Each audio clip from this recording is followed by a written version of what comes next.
அரசாங்கங்கள் நேரடியாக பொதுத்துறை ஏற்று நடத்துறதுக்கு தயாராக இல்லை. அப்படின்னா அப்பப்போ அந்தந்த கான்ட்ராக்டுக்கு வித்துருது. இப்போ ஃப்ரெஷ் எம்ப்ளாய்மெண்ட் போனால் எவ்வளோ வருஷம் சர்வீஸ் போயிடுது, அவனுடைய பயன்கள் சட்ட சலுகை எல்லாம் போயிடுது. இப்போ கான்ட்ராக்டர் உள்ள வந்தால் கான்ட்ராக்டர் நினச்சதெல்லாம் செய்யலாம். அப்போ போகிறதுக்கு முன்னாடி நீதியை கேட்குறவங்க, நியாயத்தை கேட்குறவங்க சமூகத்தில் வன்முறையாளர்களாக சித்தரித்து காட்டுறோம். அப்போ ஒரே வழி, உங்களை கைது செஞ்சு உள்ளே வச்சு நீங்களாம் அரசுக்கு எதிராக போராடுறீங்கன்னு காமிச்சாதான் உண்டு. இது போன்ற ஒரு மோசமான நடவடிக்கைகள் தான் அரசாங்கம் ஈடுபட்டிருக்கு.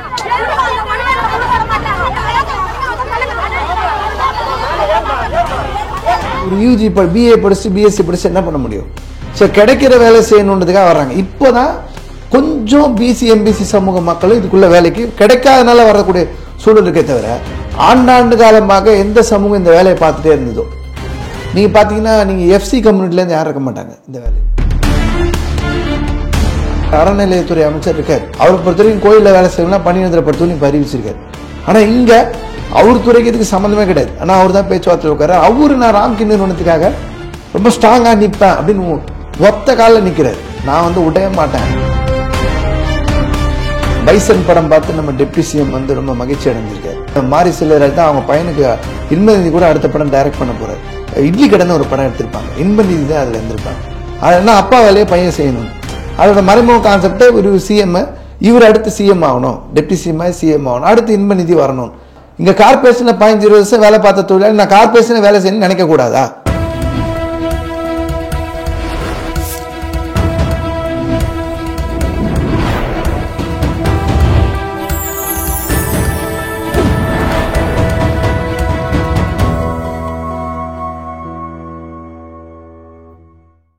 சார் வணக்கம் சார். வணக்கம். இந்த தூய்மை பணியாளர்கள் வந்து எத்தனை வருடங்களா இவங்களுக்கான உரிமையை பெறறதுக்காக போராடிக்கிட்டு இருக்காங்க?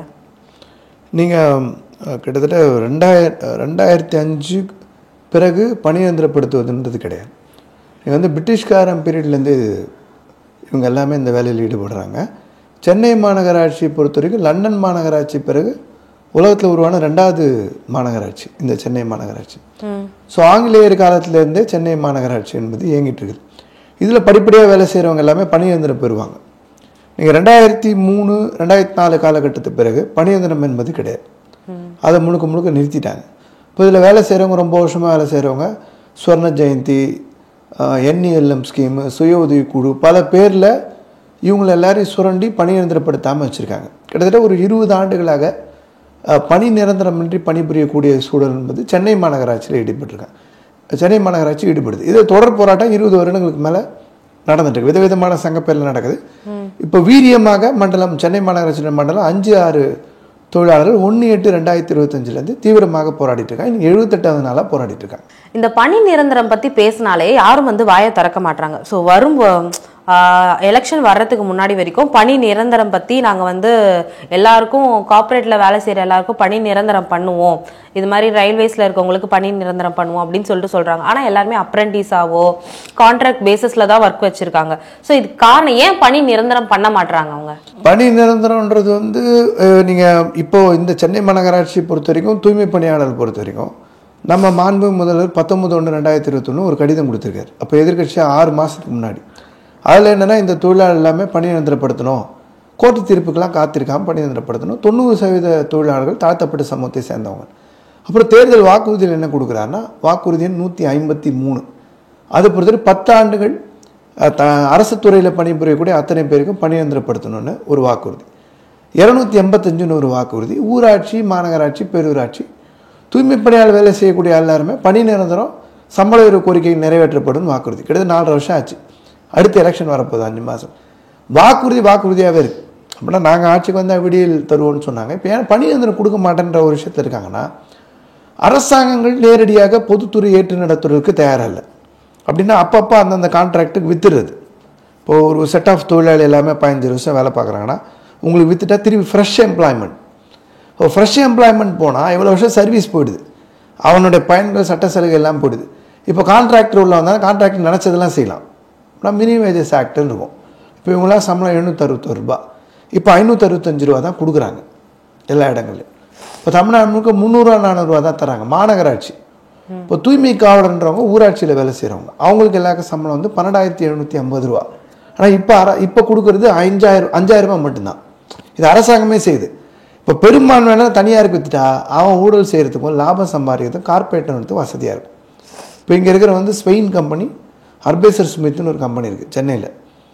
அப்புறம் ராம்கின்னு ஒரு நிறுவனம் ஆந்திரா கம்பெனி இருக்குது. இவங்க லாபம் சம்பாரித்து கொள்ளடிக்கணும்னா கார்பரேஷனில் பணியந்திரம் கொடுக்காம இந்த தொழிலாளர்லாம் கொத்தடிமையாக வச்சுக்கணும். அதனால் பணியந்திரம் கொடுக்க மாட்டேன்னு சொல்கிறாங்க. சார் இப்போ வந்து நேற்று சொல்லியிருந்தீங்க சென்னையில் 100% வந்து இந்த தூய்மை பணியாளர்கள் இருக்கிறாங்கன்னா அதில் 80% தனியார் கான்ட்ராக்ட் பேசிஸில் ஒர்க் பண்ணுறவங்கன்னு சொல்லிட்டு பேலன்ஸ் இருக்கு 20% தான் பெருநகர மாநகராட்சி கீழே ஒர்க் பண்ணுறவங்கன்ட்டு. அவங்கெல்லாம் வந்து அரசு பணியாளர்களாக வந்து இந்த வேலையை பண்ணிட்டு இருக்காங்களா? இல்லை, நீங்கள் வந்து சென்னையில் 15 மண்டலம் 15 மண்டலத்தில் 10 மண்டலம் 2021 பீரியடில் தனியாருக்கு போயிடுச்சு. பாக்கி 5 மண்டலம் தான் இப்போ தனியாருக்கு போகாமல் அரசிடமே இருக்குது. அரசு அது பேர் சுய உதவி குழு NELM ஸ்கீம், தேசிய நகர்ப்புற வாழ்வாதார திட்டம் சொல்கிறாங்க. ஆனாலும் இது இந்த 5மே வந்து அரசாங்கத்துக்கிட்ட தான் நேரடியிலிருந்து அரசாங்கம் தான் சம்பளம் கொடுக்குது. இப்போ 2 மண்டலம் தான் தனியார் கொடுக்குதுன்றாங்க. இப்போ 3இல் 1 பகுதி அரசாங்கத்துக்கிட்ட இருக்குது, பேலன்ஸ் எல்லாமே தனியார்கிட்ட இருக்குது. தனியார்கிட்ட தான் அவங்க வந்து வேலைன்னு சொல்கிறாங்க. அதுலேயும் பணி நிரந்தரம் மற்றது எல்லாமே சொல்லுது. அவங்களோட கண்டிஷன் அப்பாயின்மெண்ட் ஆர்டரில் என்ன இருக்குன்னா, எனக்கும் கார்பரேஷனுக்கு அக்ரிமெண்ட் முடிஞ்சால் அன்றைக்கே வேலை முடிஞ்சு போச்சு. ஸோ பணி நிரந்தரம்லாம் உறுதி கிடையாது. நான் இன்றைக்கி அப்புறம் எதிர்காலத்தை நான் எங்கே வேணால் ஆரம்பிப்பேன். நான் எங்கே ஆரம்பித்தாலும் நீ போகணும். நாளைக்கு நான் ஆந்திரா ஆரம்பித்தாலும் போகணும், கர்நாடகா ஆரம்பித்தாலும் போகணும், டெல்லி ஆரம்பித்தாலும் போகணும், எங்கே வேணால் போகணும். அப்போ பணி நிரந்தரம்லாம் ஒரு தோற்ற மாயை தான். அது கார்பரேஷன் கீழே அரசின் கீழே பணி நிரந்தரம் கிடையாது. தனியார் தொழில நிரந்தரமாக சொல்லிக்கிறது தான். ஆனால் அந்த நேரடி பொருளில் பணி நிரந்தரம்லாம் இருக்காது, வாய்ப்பு இல்லை. சார் இப்போ வந்து நான் ஒரு தனியார் நிறுவனத்தில் வந்து தூய்மை பணியாளராக நான் வேலை செய்கிறேன்னு வச்சுக்கோங்க. என்னை வந்து கான்ட்ராக்ட் பேசிஸில் எடுத்துட்டாங்க. அவங்க எங்கே சொல்கிறாங்களோ அங்கே தான் நான் வேலை போய் செய்யணுமா? அப்படி தான் அப்பாயின்மெண்ட் ஆர்டர் இருக்குது. அப்படி தான் நீங்கள் கையெழுத்து போட்டு கொடுக்கணும். நீங்கள் அதுவும் இன்னொன்று என்னென்ன இருக்குன்னா, இந்த அப்பாயின்மெண்ட் ஆர்டர்லாம் புதுசாக அவங்கள வேலைக்கு வைப்பாங்க. தொழில் பழகுனன்ற கிளாஸ் போடுவாங்க. தொழில் பழகுனா ப்ரொபேஷனர். என்னென்னா ஏற்கனவே குப்பை ஆடுறவங்க, கொரோனா பீரியடில் வேலை செஞ்சவங்க, மழை வெள்ளத்தில் வேலை செஞ்சவங்க, 15 வருஷம் வேலை செஞ்சு அவங்களுக்கு ட்ரைனிங்னா என்ன? குப்பை எழுதுறதுக்கு என்ன ட்ரைனிங் கொடுக்க முடியும்? நான் குப்பை எழுதுறது குப்பையை தான் அழுவாங்க. அது உனக்கு திருப்திகரமாக இருந்தால் நிரந்தரமாயிட்டேன்னு பொருள், அப்படி இல்லைன்னா நிரந்தரம் இல்லைன்னு பொருள். அப்படின்ற விஷயத்தை நோக்கி தான் இவங்க போகிறாங்க. அப்போ ஒரு விதத்தில் இது எல்லாமே உழைப்பு சுரண்டலில் கொண்டு போய் நிற்கும். இந்த கார்பரேட் கம்பெனி எல்லாமே லாபம் சம்பாதிக்கணும், பணியந்திரப்படுத்தாமல் வச்சுருக்குது நீடிக்கும். சரி, இப்போ ரீசெண்டாக வந்து சானிடரி ஒர்க்கர்ஸோட ப்ரோட்டஸ்ட் வந்து ரிப்பன் பில்டிங் கிட்ட நடந்தது. ஸோ அந்த ப்ரோட்டஸ்ட்டில் வந்து 3 வழக்கறிஞர்களை வந்து கைது பண்ணியிருந்தாங்க. ஸோ அவங்களோட கேஸ் வந்து இன்னும் பெண்டிங்லேயே இருக்குது. ஸோ அதை பற்றி உங்களுடைய கருத்து சார்? இல்லை, இப்போ நான் உட்பட பல வழக்கறிஞர் கைது செய்யப்பட்டோம், ஒருத்தர் கிடையாது. நான் கைது செய்யப்பட்டேன். இதில் வந்து பெண் சட்டக்கல்லூரி மாணவி வளர்மதி அப்படின்றவங்க, ஆர்த்தி அப்படின்ற வழக்கறிஞர், இவங்கெல்லாம் வந்து ஸ்டேஷன்லேயே வச்சு தாக்கப்பட்டாங்க. பல்வேறு வழக்கறிஞர் சட்டக்கல்லூரி மாணவர்கள் தாக்குதலுக்கு உள்ளானாங்க. எங்கள் மேலாம் வழக்கு இருக்குது. மொத்தம் 12 வழக்கு போட்டிருக்காங்க. இந்த 78 நாள், இன்றைக்கி 78வது நாள் போராட்டம், இன்றைக்கி அரெஸ்ட் ஆகி தான் இருக்காங்க. நீ சட்டமன்றத்தில் மனு கொடுக்க போய் அரெஸ்ட் ஆகிருக்காங்க. இது 21 மேற்பட்ட வழக்குகள் போடப்பட்டிருக்கு. 10க்கு முறை கைதாகிருக்காங்க. ஸோ சட்டக்கல்லூரி மாணவர்கள் வழக்கறிஞர்கள் யாருமே உங்களுக்கு போய் நிற்கக்கூடாது. இப்போது அது சம்மந்தப்பட்ட வழக்கு, அது சம்மந்தப்பட்டு சென்னை உயர்நீதிமன்றம் ஒரு தனி ஓய்வு பெற்ற நீதிபதி தலைமையில் விசாரிக்கணும்னு சொன்னாங்க. அதுக்கு 2 நீதிபதிகள் தடை உத்தரவு விதிச்சாங்க. இப்போ தலைமை நீதிபதி அந்த தடை உத்தரவு கிடையாதுன்னு சொல்லி விசாரிக்கணும். இப்போ சுப்ரீம் கோர்ட்டில் திருப்பி தடை வச்சிருக்காங்க. திருப்பி சுப்ரீம் கோர்ட்டில் போய் நடத்த போகிறோம். அப்படின்னா இந்த தூய்மை பணியாளருக்காக 13 நாள் போராட்டத்தில் களத்தில் நின்றவங்களுக்கு பரிசாக பொய் வழக்குகளை 12 வழக்குகளை வந்து காவல்துறை போட்டு. சார், இப்போ என்னுடைய கேள்வி என்னன்னா, இந்த விஷயத்துல பணி நிரந்தரம் செய்யணும். ஸோ இது ஒரு மக்களோட வாழ்வாதார உரிமையை வந்து அவங்க கேட்குறாங்க. ஸோ அது கேட்கறதுக்கு உறுதுணையாக நிற்கிறவங்க மேலே தடியடி நடத்துறதோ, அவங்க மேலே பொய் வழக்கு போகிறதுலையும் எதுக்காக இது மாதிரி பண்றாங்க? அவங்களுக்கு ராம்கி நிறுவனத்துக்கு ஏஜென்ட்டாக வேலை செய்யணும். சென்னை மாநகராட்சி ராம்கி நிறுவனத்துக்கு ஏஜென்ட்டாக வேலை செய்யணும். இதில் சென்னை மாநகராட்சி ராம்கி நிறுவனத்துக்கு கைக்கூலியா வேலை செய்யுது, புரோக்கரா வேலை செய்யணும். புரோக்கர், அந்த வேலை செய்யணும். அந்த வேலை செய்யணும்னா இவங்க போராடுறவங்க அதுக்கு தடையா இருப்பாங்க. நாங்க சொன்ன அடிமையா நீங்க போய் சேர்ந்துடணும். அப்போ அவங்களுக்கு அந்த உணர்வு புரிஞ்சுக்கிட்டு, நாங்க இத்தனை வருஷம் செஞ்சதுக்கு எங்களுக்கு பதில் என்ன, நீங்க கொடுத்த வாக்குறுதிக்கு பதில் என்ன, நீங்க சொன்னதை ஏன் செய்யல அப்படின்னு கேட்டால் பொறுத்துக்க முடியல. அப்போ பொறுத்துக்க முடியல, நீதியை கேட்குறவங்க, நியாயத்தை கேட்குறவங்க சமூகத்தில் வன்முறையாளர்களாக சித்தரித்து காட்டுறோம். அவங்கள வந்து பயங்கரவாதிகள், தீவிரவாதிகள் சித்தரித்து காட்டணும். அப்போ ஒரே வழி, உங்களை கைது செஞ்சு உள்ளே வச்சு நீங்களாம் அரசுக்கு எதிராக போராடுறீங்கன்னு காமிச்சாதான் உண்டு. இது போன்ற ஒரு மோசமான நடவடிக்கைகள் தான் அரசாங்கம் ஈடுபட்டிருக்கு. ராம்கி நிறுவனம் அவங்க ஒன்றும் ஓட்டு போட்டு இவங்களை தேர்ந்தெடுக்கல. அயோத்தியா ராமி ரெட்டி அவர் பேர். அவர் வந்து இந்தியாவில் மிகப்பெரிய பணக்கார 2வது MP. அவர் வந்து மருத்துவ கழிவு உட்பட பல்வேறு கழிவுகள் போடுறாங்கன்னு சொல்லி மக்கள் மேலே வந்து மக்கள் வசிக்கக்கூடிய இடங்களை போடுறாங்க, வழக்கு இருக்குது. இதே டிஎம்கேல எம்எல்ஏ வந்து நீங்கள் வந்து மாதவரம் எம்எல்ஏ வந்து இந்த ராம்கி நிறுவனம் ஒரு மோசடி நிறுவனம் 2018 பேட்டி கொடுத்துருக்காங்க. இப்போ இல்லை, போன ஆட்சியில். இந்த நிறுவனத்துக்கு ஏஜென்ட்டாக நாங்கள் செயல்படணும்னா போராடக்கூடிய தூய்மைப்பட நாங்கள் ஒடுக்குவோம். வழக்கறிஞர் வந்தாலும் சட்டக்குழு மாணவர்கள் யார் வந்தாலும் தூக்கி போட்டு மிதிப்போம், கேஸ் போடுவோம். இதுதான் அவங்களுடைய கொள்கை.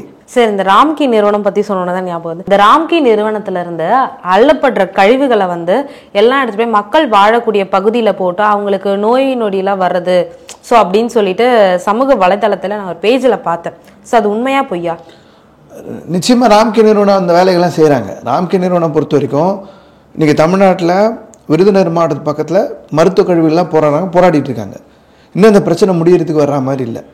நீங்கள் வந்து பார்த்தீங்கன்னா நிறைய டன் கணக்கில் நீங்கள் வந்து குப்பை எடுக்கிறதுல ஊழல் நடக்குது. ஒரு டன்னுக்கு இவ்வளோ ரூபான்னு சொன்னால் அதை அதிகமாக கணக்காட்டி ஊழல் செய்வது நடக்குது. ராம்கி நிறுவனம் ஒரு மோசடி நிறுவனம். இதை டிஎம்கே சொல்லு, டைம்ஸ் ஆஃப் இந்தியாவில் செய்தி வந்திருக்கு, டெக்கானில் செய்தி வந்திருக்கு. பெசன் நகர் பகுதிகளில் வந்து வசதி படைத்தவர்கள் பண்ணுறாங்க, மீனவ மக்கள் பகுதியில் போய் வேலை செய்ய மாட்டேன்றாங்க. இப்பயும் 5வது 6ஆம் இடத்துல ஒழுங்காக குப்பை இல்லைன்னு உட்பட பிரச்சனை இருக்குது. இப்போ இது ஒரு மோசடி ஏமாற்று நிறுவனம். லாபம் சம்பாதிக்கிறது எதை வேணால் பண்ணும். இது டெல்லியில் இருக்குது, ஜார்க்கண்டில் இருக்குது, பீகாரில் இருக்குது, ஆந்திராவில் இருக்குது, பல இடங்கள்லையும் அந்த அரசை ஏஜென்ட்டாக மாற்றக்கூடிய வேலையை ராம்கி நிறுவனம் செய்யுது. சரி, இவ்வளோ வந்து மோசடி நிறுவனம் டைம்ஸ் ஆஃப் இந்தியாவில் சொல்லியிருக்காங்க, டெக்கனில் சொல்லியிருக்காங்கன்னு சொல்கிறீங்க. ஸோ இது மாதிரி இருக்க ஒரு நிறுவனத்துக்கு எப்படி தமிழ்நாடு அரசு உள்ள வரத்துக்கு உத்தரவு கொடுத்தாங்க? நீங்கள் வந்து 2700 கோடி ரூபா ப்ராஜெக்ட், இதோட ப்ராஜெக்ட் 10 வருஷத்துக்கு 2700 கோடி ரூபாய் இந்த ஜனங்களை வைக்கிறாங்க. 1953 பேர் இந்த வேலை 2 மண்டலம் 5, 6. அப்போ 2700 கோடி ரூபாய் கொடுத்தா என்ன பதில் கிடைச்சிருக்கும்? அதான் விஷயம். நேர்மையானவர்களோ மக்களுக்கு நலன் செய்கிறவங்களோ இருந்தாங்கன்னா அவங்க வாக்குறுதியை நிறைவேற்றுவாங்க. நம்ம முதல்வருடைய வாக்குறுதியை முதல்வர் வாக்குறுதியை நிறைவேற்றிருப்பாங்க. இவங்களாம் பணியாளர் கொடுத்துருப்பாங்க. இவங்களுக்கு சமூக நீதி சமத்துவம் மேலே தூக்கிட்டு வருவாங்க. நேர்மையின் மேலே என்ன ஆகும்? எலெக்ஷனுக்கு யார்கிட்ட போய் காசு வாங்குவாங்க? ஊழல் செய்யறதுக்கு வசதியாக இருக்கும். அப்போ ராம்கிக்கு ஏஜென்ட்டாக செயல்படக்கூடிய வேலையை ஸ்டார்ட் பண்ணிட்டாங்க. நான் அப்புறமேட்டு வந்து இந்த ஜாதியின் அடிப்படையில் தான் வந்து இந்த தூய்மையான பணிகளுக்கெல்லாம் எடுக்கிறாங்க அப்படின்னு சொன்னீங்க. ஸோ நானும் நிறைய பேர் பார்த்துருக்கேன். அந்த ஹர்பனில் வந்து நிறைய படித்த பட்டதாரிகள்லாம் வந்து வேலை செஞ்சுட்டு இருக்காங்க. இப்போவுமே எனக்கு தெரிஞ்ச பேரும் செஞ்சுட்டு தான் இருக்காங்க. ஸோ நீங்கள் எப்படி வந்து ஜாதியின் அடிப்படையில் தான் வந்து இந்த தூய்மை பணியாளர் வேலை செய்கிறாங்க அப்படின்னு சொல்லிட்டு நீங்கள் சொல்வீங்க? இல்லை, இப்போ நாங்கள் வந்து அவங்களுக்கு சங்கம் நடத்திட்டு இருக்கோம். 2021 சென்னையில் சங்கம் நடத்திட்டு இருக்கோம். பல்வேறு வழக்குகள் போட்டு குறைந்தபட்ச சம்பள சட்டப்படி சம்பளம் வாங்கிட்டு இருக்கோம். நாங்கள் பார்த்த வரைக்கும் பெருமளவுக்கு இதில் வேலை செய்கிறவங்க அருந்ததியின ஆதி திராவிட மக்கள் பெரும்பகுதி பெண்கள். இப்போ அனைத்து சாதி ஏழை பெண்களும் உள்ள வராங்க. அது கூட எம்பிசி பிசியில் ஒரு செட் ஆஃப் ஜனங்க வேலை சம்பளம். இப்போ நாங்கள் வந்து போராடி 23,000 சம்பளம் வாங்கியிருக்கோம். 26 நாளைக்கு 19,000 வாங்கியிருக்கோம். இப்போ வேலை வாய்ப்பு இல்லை, எங்கேயுமே கிடைக்கலனாலும் ஒரு யூஜி பிஏ படிச்சு பிஎஸ்சி படிச்சு என்ன பண்ண முடியும்? ஸோ கிடைக்கிற வேலை செய்யணுன்றதுக்காக வர்றாங்க. இப்போ தான் கொஞ்சம் பிசி எம்பிசி சமூக மக்களும் இதுக்குள்ள வேலைக்கு கிடைக்காதனால வரக்கூடிய சூழல் இருக்கே தவிர ஆண்டாண்டு காலமாக எந்த சமூகம் இந்த வேலையை பார்த்துட்டே இருந்ததோ. நீங்கள் பார்த்தீங்கன்னா நீங்கள் எஃப்சி கம்யூனிட்டிலேருந்து யாரும் இருக்க மாட்டாங்க இந்த வேலையில். நான் சொல்கிறேன், எஃப்சி கம்யூனிட்டியில் யாருமே இருக்க மாட்டாங்க. இது வந்து ஆண்டாண்டு காலமாக இவர்களுக்காக ஒதுக்கப்பட்ட பணி போல். யார் போய் குப்பையை கையில் அழுவா? மாஸ்க் இல்லாமல் க்ளவுஸ் இல்லாமல் அழுவாங்க. யார் போய் சாக்கடை அடைச்சுன்னா போய் எடுப்பான்னு பார்த்தீங்கன்னா அருந்ததிய ஆதி திராவிட சமூகத்தை சேர்ந்தவங்க தான் இந்த தமிழ்நாட்டில் பெரும்பகுதி வேலை செய்கிறாங்க. முதலமைச்சர் கடிதம் கொடுக்கும்போதே 90% மக்கள் பட்டியலினம் சமூகத்தை சேர்ந்தவங்க, அதனால இவங்களை பணிநிரந்தரப்படுத்தி தான் கடிதமே கொடுத்தாரு. ஸோ இப்போ வேலையில்லா திண்டாட்டத்தின் காரணத்தினால தான் வந்து மாணவர்கள்லாம் படிச்சு முடிச்சுட்டு பட்டதார மாணவர்கள்லாம் இங்கே வராங்க. நிச்சயமா வேலையில்லா திண்டாட்டன்றதும் இந்த வேலையை நோக்கி நகர்வது என்பதும் நடக்கிற ஒரு விஷயமா இருக்கு. இப்போ இதில் படித்தவங்களுக்கு நல்ல சம்பளம் கொடுக்குறாங்க, பணி நிரந்தரப்படுத்துறாங்க, 50,000 75,000 வாங்குறாங்க அப்படின்போது அவங்க தலைமுறை இதுலேருந்து இல்லாமல் வேற வெளியில போகிறதுக்குரிய வாய்ப்புகள் அமையும். சார், இந்த சானிடரி ஒர்க்கர்ஸ் ப்ரொட்டஸ்ட் அப்போ வந்து இந்த கைது பண்ண பெண்களெல்லாம் வந்து அப்யூஸ் பண்ணாங்க அப்படின்னு சொல்லிட்டு காவல்துறையினரே வந்து அப்யூஸ் பண்ணாங்க. அவங்களோட துணியை கிழிச்சாங்க, அவங்களோட மார்பில் கை வச்சு தள்ளினாங்க, இதெல்லாம் சொல்றாங்க. ஸோ இந்த மாதிரி ஒரு அப்யூஸ்மெண்ட் நடக்கும் போதும் எதுக்கு நம்ம கவர்மெண்ட் அவ்வளோ அமைதியாக இருந்தது? இவ்வளோ போராட்டத்தை சந்திச்சிட்ட பிறகும் அவங்களுக்கு பணி நிரந்தரம் செய்யலாம்ல, அதுக்கான ஸ்டெப்பாவது ஏதாவது எடுக்கலாம்ல? எதுவுமே பண்ணாமல் அப்படியே பிளாங்கா இருக்க மாதிரி இருக்கு எனக்கு. ஆமாம், 13ஆம் தேதி கைதில் இந்த மாதிரி சம்பவங்கள்லாம் நடந்தது. பெண்கள் தாக்கப்பட்டாங்க, மானபங்கத்துக்கு உள்ளாக்கப்பட்டாங்க, இதெல்லாம் நடந்தது. எல்லா காவல்துறையினரும் செய்யலை, ஆனால் சில பேர் பண்ணாங்க. நிச்சயமாக உறுதியான தகவல் தான் இது. சம்மந்தப்பட்ட பெண்கள் ஆணையத்தில் கம்ப்ளைண்ட் இருக்குது, மனித உரிமை ஆணையத்தில் கம்ப்ளைண்ட் இருக்குது. SCST ஆணையத்தில் கம்ப்ளைண்ட் இருக்குது. இந்த ஆணையத்து மேலே நடவடிக்கை எடுக்கணும்னு சொல்லி தான் உயர்நீதிமன்றத்தில் வழக்கு இருக்குது. தலைமை அமர்வு முன்னாடி வழக்கு இருக்குது. என்னென்னா ஒரு நடவடிக்கை ஒன்று ஒடுக்கணும்னா எதாவரத்தில் ஒடுக்கணும். வீடியோஸ் எல்லாமே இருக்குது. பெண்களை போட்டு பெண் காவலர்கள் அடிக்கிறது இருக்குது, ஆண் காவலர் வந்து ஆண்கள் அடிக்கிறது இருக்குது, இது போன்ற விஷயங்கள்லாம் இருக்குது. பெண்கள் சொல்கிறதும் பகிரங்கமாக இருக்குது. என்ன இப்படி பண்ணால் நிறைய நேரத்தில் நிறைய இடங்களில் வீடியோ இல்லாமலே இருக்குது.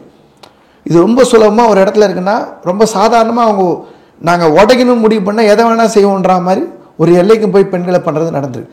அதெல்லாம் தாண்டி ஒன்றே ஒன்று தான், தனியாருக்கு விட்டு தான் நாங்கள் முடிவு எடுத்துட்டோம். அமைச்சர்கள் பின்னாடி இருக்கார், அமைச்சர் அறநிலையத்துறை அமைச்சர் இருக்கார். அவரை பொறுத்தவரைக்கும் கோயிலில் வேலை செய்யணும்னா பணியந்திரப்படுத்தவும் இப்போ அறிவிச்சிருக்காரு. ஆனால் இங்கே அவர் துறைக்கு இதுக்கு சம்மந்தமே கிடையாது. ஆனால் அவர் தான் பேச்சுவார்த்தையில் உட்கார. அவரு நான் ராம்கி நிறுவனத்துக்காக ரொம்ப ஸ்ட்ராங்காக நிற்பேன் அப்படின்னு ஒத்த காலில் நிற்கிறார். நான் வந்து விடவே மாட்டேன் உங்களை.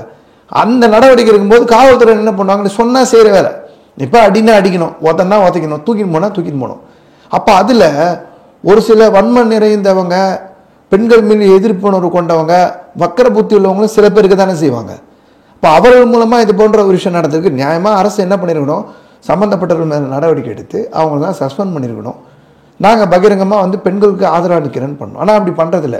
இவங்களை கைது செஞ்சு நைட்டு 1 மணிக்கு 2 மணிக்கு எடுத்துகிட்டு வந்து பெண்களை விடுறாங்க. உண்ணாவிரதம் தான் அரெஸ்ட் பண்ணி இப்போயே அரெஸ்ட் பண்ணியிருக்காங்க. இன்றைக்கி அரெஸ்ட் பண்ணியிருக்காங்க. முதலமைச்சர்கிட்ட மனு கொடுக்கக்கூடாதுன்றாங்க, கார்பரேஷனில் போய் மனு கொடுக்கக்கூடாது, நீ உள்ளே வராதுன்றாங்க இந்த பெண்களை. இப்போ பெண்களை மோசமாக நடத்தக்கூடிய அரசாக இந்த அரசை வந்து நடத்த துவங்கியாச்சு.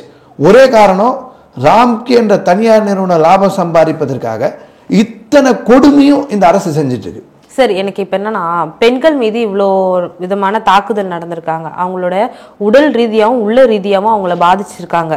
ஸோ ஆண்களையும் அதுக்கேற்ற மாதிரி ஒட்டுமொத்த வந்து தூய்மை பணியாளர்களே வந்து அப்படியே உலுக்கி எடுத்த மாதிரி பண்ணியிருக்காங்க.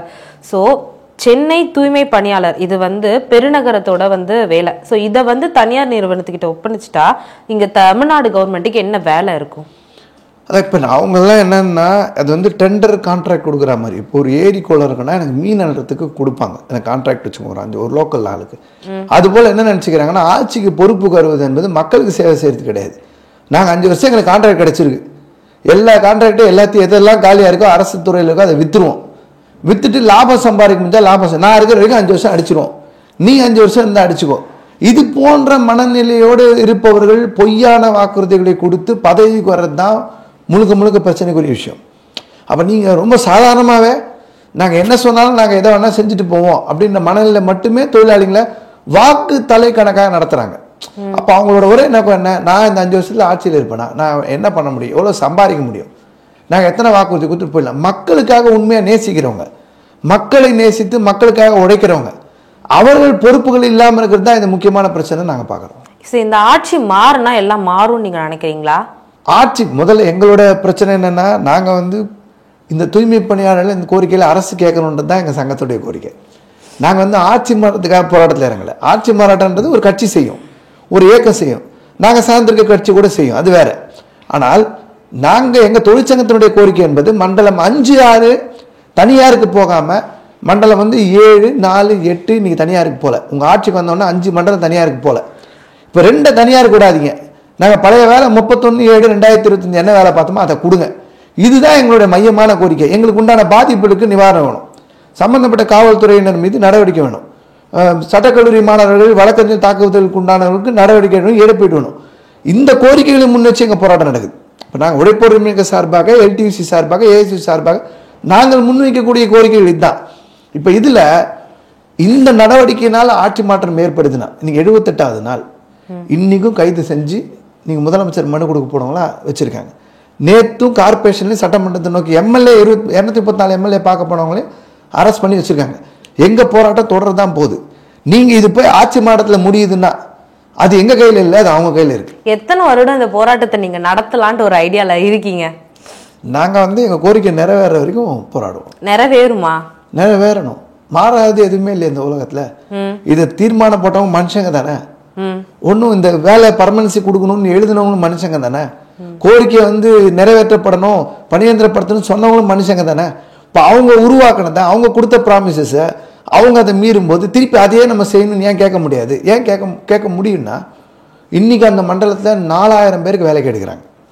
1/8/2025 முன்னாடி 1953 பேர் தான் வேலை பார்த்தாங்க. இன்னைக்கு கான்ட்ராக்டுக்கு சேர்த்து இடம் இருக்குன்னு சொல்கிறாங்க. இன்றைக்கி ஒரு தப்பான புள்ளி வரும் வெளியிடுறாங்க. மொத்தம் 821 பேரில் 420 பேர் வேலைக்கு வந்துட்டாங்க, 400 பேர் வரலான்ற ஒரு விஷயத்த சொல்கிறாங்க. ஆனால் எங்கள் சங்க சார்பில் நாங்கள் 1326 பேர் மனு கொடுத்துருக்கோம். கடந்த 2 நாளாக கிட்டத்தட்ட 1500 பேருக்கு அரிசி, எண்ணெய், பருப்பு, நிவாரணப் பொருட்கள்லாம் தொழிலாளர் பொதுமக்கள் வழங்கிட்டு இருக்காங்க. இப்போ பெரும்பகுதி ஒரே இடத்துல தான் நிற்குது. இது எத்தனை நாளானாலும் கோரிக்கை நிறைவேறும் வரை விடாமல் தொடர்ந்து, அதுவும் குறிப்பாக பெண் தூய்மை பணியாளர் போராடுவாங்க. சார், இப்போ நீங்க சொன்னீங்கல்ல இந்த மாதிரி பெண்களுக்கெல்லாம் நிறைய கொடுமை நடந்தது அப்படின்னு சொல்லிட்டு. ஸோ இப்போ நேத்து வந்து மனு கொடுக்க போன பெண்களை உள்ள வர விடாம கதவை சாத்திட்டு, ஸோ அவங்களை வெளியிலேயே நிற்க வச்சு பேசி அவங்கள அரெஸ்ட் பண்ணி 3 மணி நேரம் அவங்களுக்கு குடிக்க தண்ணி, சாப்பாடு, கழிவறை எதையும் பயன்படுத்த முடியாத விதமா வந்து வண்டியிலே வச்சு சுத்திருக்காங்க. ஸோ அதை பத்தி உங்களுடைய கருத்து? பொதுவாக இவங்க அரெஸ்ட் பண்ணாங்கன்னா 13ஆம் தேதி இரவு அரெஸ்ட் பண்ணாங்க. அரெஸ்ட் பண்ணி 12 மணிக்கு மேலே அரெஸ்ட் பண்ணாங்க. எல்லாருமே 4-5 மணி வரைக்கும் சுற்றிட்டே இருந்தாங்க. 4 மணி நேரம் 3 மணி நேரம் சென்னைக்குள்ளேயே சுற்றிட்டே தான் இருந்தாங்க. எல்லாம் திருவான்மியூர், மீஞ்சூர் இந்த சைடில் ஒரு 15 மண்டபத்துக்கிட்ட அடைச்சி வச்சுருந்தாங்க. எல்லாருமே 3 மணி நேரம் நீங்கள் மயக்க நிலை வர்ற வரைக்கும் பாத்ரூமுக்கு இறக்க மாட்டாங்க. இது 13ஆம் தேதி நடந்துச்சு. அதுக்கு பிறகு 5 நாள் கைது, திருப்பி தொடர்ச்சி கைது. நேற்று ஆலந்தூர் மண்டபத்துக்கு வாசல் கீழே, காமராஜர் மண்டபத்துக்கு கீழே, மண்டபத்துக்கு உள்ளே போகாமல் பஸ்ஸிலே வச்சு அடைச்சி வச்சுருக்காங்க 3 மணி நேரம். தண்ணிக்கு பர்மிஷன் கிடையாது, பாத்ரூம் போக கேட்டால் விடலை. இது ஒரு வகையான ஒரு மோசமான ஒரு ஹராஸ்மெண்ட், ஒரு டார்ச்சர். அப்படின்னா நீ எங்கள் அரசு எடுத்து போகிறான்னா உன்னை போலீஸ் நாங்கள் உனக்கு தண்ணி கொடுக்காம பாத்ரூம் போடாமல் பெண்களை நாங்கள் மிரட்டுவோன்னு சொல்லி ஒரு மோசமான ஒரு வன்முறை மிக்க செயலில் தொடர்ந்து பண்ணுறாங்க. அதெல்லாம் தாண்டி அந்த பெண்கள் போராடுறாங்கன்னு வச்சுக்கோங்க. அவ்வளோ வலியை தாங்கிட்டும் வலியோட போராடினா அவங்க வாழ்க்கைக்காக போராடுறாங்க. இந்த போன்ற நடவடிக்கைலாம் சமூக நீதி அரசு, சமத்துவ அரசு, பெண்களுக்கு பாதுகாப்பான அரசு, நாங்கள் தான் மகளிர் உரிமை தொகை கொடுத்த சொல்கிற அரசு இப்படி பண்ணுதுன்னா இதோட ஒரிஜினல் முகம் இதுதானா அப்படின்றத வெளிக்காட்டுற மாதிரி இது இருக்கு. பட்டியலினத்தவர்கள், ஸோ அந்த மாதிரி பர்சன்ஸ் தான் வந்து இந்த ஒர்க்லாம் பண்ணுறாங்கன்னு சொன்னீங்க. ஸோ இவங்க வந்து அந்த கம்யூனிட்டிக்கு உண்டான இயக்கத்தில் வந்து இவங்க கம்ப்ளைண்ட் பண்ணியிருந்தாலோ, ஸோ அவங்க வந்து பெரிய அதுக்கேற்ற கழகங்கள் இதெல்லாம் இருக்கும். ஸோ அது வரையா போய் முதலமைச்சரை அணுகி இந்த பிரச்சனைக்கு ஒரு முடிவை கொண்டு வரலாம்ல? நிச்சயமாக. இப்போ நாங்கள் எல்லா அமைப்புக்கிட்ட தான் ஆதரவு கேட்குறோம், எல்லா கட்சிக்கும். நேற்று கூட பைசன் படம் பார்த்து நம்ம டெப்டி சிஎம் ரொம்ப மகிழ்ச்சி அடைஞ்சிருக்கார். நீங்கள் பார்த்தீங்கன்னா பைசன் எடுத்த மாரி செல்வராஜ் தான் அவங்க பையனுக்கு இன்பநிதி கூட அடுத்த படம் டைரக்ட் பண்ண போகிறார். நாங்கள் மாரி செல்வராஜும் அந்த படத்தை ப்ரொடியூஸ் பண்ண ரஞ்சித்தும், இடதுசாரி அமைப்பு, முற்போக்கு அமைப்பு, எதிர்கட்சிகள், ஆளுங்கட்சி கூட்டணிகள் யாரெல்லாம் இருக்காங்களோ. ஏன்னா நீங்கள் சமீபத்தில் பார்த்தீங்கன்னா கூட நம்ம ஸ்டாலின், உதயநிதி ஸ்டாலின் அவர்கள் இட்லி கடைன்னு ஒரு படம் எடுத்திருப்பாங்க. இன்பநிதி தான் அதில் இருந்திருப்பாங்க. அது என்ன, அப்பா வேலையை பையன் செய்யணும்னு. அதோட மறைமுக கான்செப்டை ஒரு சிஎம், இவர் அடுத்து சிஎம் ஆகணும், டெப்டி சிஎம் ஆகணும், அடுத்து இன்பநிதி வரணும். அவங்க என்ன வேணால் படம் எடுக்கிறது ரெண்டாவது. நாங்கள் என்ன கேட்குறோன்னா, நீங்கள் உங்கள் பையன் சிஎம் ஆகணும்னு நினைக்கலாம், அடுத்து உங்கள் பேரன் வரணும்னு நினைக்கலாம். இங்கே கார்பரேஷனில் 15-20 வருஷம் வேலை பார்த்த தொழிலாளி நான் கார்பரேஷனில் வேலை செய்யணும்னு நினைக்கக்கூடாதா?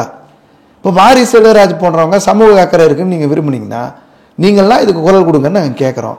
நீங்கள் மட்டும் இல்லை, அம்பேத்கர் இயக்கம் பேசுகிறவங்க, பெரியார் இயக்கம் பேசுகிறவங்க, பெண் உரிமை பேசுகிறவங்க, தூய்மை பணியாளர், ஜாதி மத வேறுபாடு, கொரோனா நேரத்தில் உயிரை காப்பாற்றினவங்களுக்கு எல்லாரும் குரல் கொடுங்கன்றது நாங்கள் கோரிக்கையாக முன்வைக்கிறோம். ஸோ இவங்களோட கோரிக்கை எப்போ நிறைவேறும்? கோரிக்கை தமிழ்நாடு முதல்வர் தலையிட்டால் நிறைவேறும்.